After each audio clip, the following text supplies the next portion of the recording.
Hello, everyone. Welcome to week 8. Congratulations on getting to this point. Just about being done with this class, and I know the other exciting point to look at is summer break. Just that idea of being able to relax and recharge is so important. I know on top of the relaxing and recharging, it's also sometimes a time to start looking forward to the next school year, trying to plan some things out. I know it could be a little bit challenging right now with COVID and districts possibly not making decisions yet, trying to wait to see how the number of cases evolves in the next couple of weeks. So I know it can be some unsettling time. So I hope that you do just rest, relax, recharge to ready yourself. And I'm hoping that this course has helped you as we've also journeyed as a country into some pretty deep things that have been covered. Maybe some of you are living it and understand it in the sense that you are a Black life. You are a minority life that has been affected by white privilege. And now trying to look and think of next year, what do we do to do better in education to make sure that we are educating everyone and that all lives matter, Black lives, um, all all of us need to have that understanding and understanding for those that are Caucasian, white, that there's a privilege. So I know that there's a lot to think about and process, and I'm hoping that this course has given you some tools to think about as we look into this week. Maybe some of you are going to address your community needs assessment by trying to look at a program to bring to start talking about the race um, equity, equality, both sides of that, and really working towards improving that in your own practice, in your own lives. I just hope that this course really has made you be reflective on that. So let's look at week 8. Week 8 is a shorter week, just a reminder to you. The class officially finishes this Friday. Your final assignment is due this Friday. Discussion boards, your first initial discussion board post must be by this Wednesday. Your 2 responses to peers need to be by this Friday. So again, shorter week in week 8. The idea is really being focused on the community intervention. You've already been looking at the 2 components of the inventory, the needs assessment, now really getting into the intervention. The weekly overview, hopefully I can give it to you. You can read it here as well.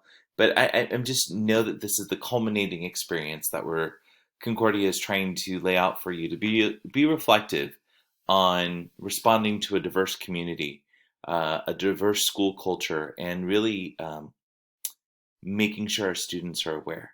So the Christian message this week comes from Matthew 5:13 through 16. Don't look out only for your own interest, but take an interest in others around you. It is so important that we see as God sees, that we're all his children, and making sure that we are aware of everyone around us. Sometimes that's very uncomfortable.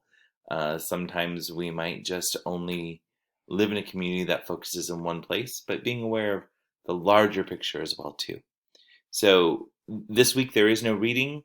You've done your past readings, you've done your past video watching, so there's none officially for this week. It really ends up being 2 key areas to work on, and that is your week 8 discussion board and your submitting of assignment number 5, part C, which is really the culmination and the intervention plan itself.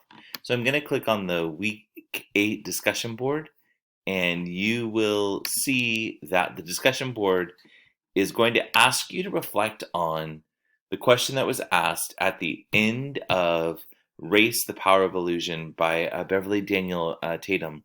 Her question is, what can I influence? How am I making this a more equitable environment? My classroom, my school, my community is what we'd like you to think about. Who's included in this picture and who isn't? Who's had opportunities in my environment and who hasn't? What can I do about that?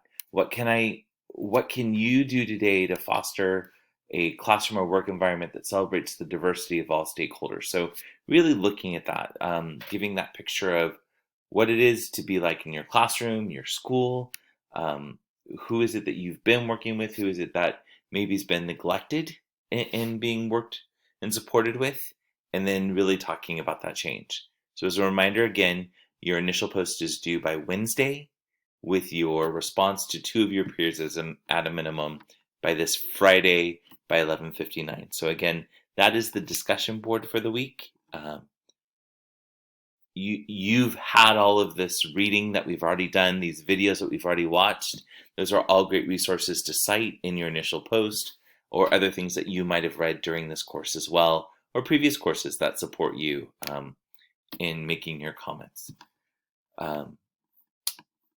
Assignment number 5C, again, our signature assignment is the school and community intervention plan. So I'm looking at part 3 of this. It really is the creation of and communicating the intervention plan. You've already done the inventory assessment. That was part 1 or part A. You've done the needs assessment. That's taking all that data and being able to say, what is it that really stands out that's needed for my school to address what the data is telling us? And now here we are. That was part B. This is part C. We're really going to get into, from that needs assessment, how would you plan to address that? What is it that you're going to do, whether it is at, again, a classroom level, school level, district level, to really work on addressing that need? What's your action plan? Who's going to be involved with it? How will you communicate it? What is it going to look like? These are all elements that we're looking to have you complete. If you look right here, 1 clearly defined, identified educational need or priority. Again, don't try and hit tons of things, but 1 thing. And again, it could reach out and hit multiple needs in your community, but really identify that 1 core need. What are your specific steps and activities for planning? Again, looking at specific methods of communication to include a brief public relations communication plan. Again, if it's going to be a classroom, what would that newsletter article look like? A mean of implementing, how are you going to provide professional development training for teachers, or just training for yourself or training for the district, and then a process to monitor and evaluate. And please make sure that you are communicating what the plan is, and then why you think this plan is going to work is part of that conclusion. Make sure, again, that you are following APA formatting. This part C, part 3, however you're seeing it, will be added to part 1, part 2, or part A, part B in 1 solid paper altogether that you will submit, again, by this Friday, 11:59 p.m. That is the week in a nutshell. It's what closes out our course. Again, I hope that you have been able to have a different lens point of view and reflecting about diversity on your campus, in your classrooms, with your coworkers. I pray that you all stay healthy. I've already talked about the restroom recharge, and I pray that whatever format you go back to schooling in the fall, that you just going in with God's heart and showing love, showing respect, and just seeing everybody for the unique individual that they are. And I hope that others see you that way as well and appreciate that of you as well. If you have any questions, need any support at all, please don't hesitate to call, text, or email. I appreciate the comments that you give in the course evaluation. I read and learn from those. And again, if there's something that you do need to speak to me about, I just hope that you reach out. I hope it is a great week for you. God bless.